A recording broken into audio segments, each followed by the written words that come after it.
This is Merlin, who I've had from a kitten. He was a rescue cat. He's always purred this loud, even when you're not stroking him. He'll sit and purr constantly.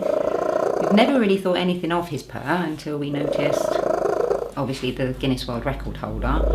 And all my friends and family have urged me to try and get him into the World Record book. So my New Year's resolution this year was to see if he is actually a Guinness World Record breaker.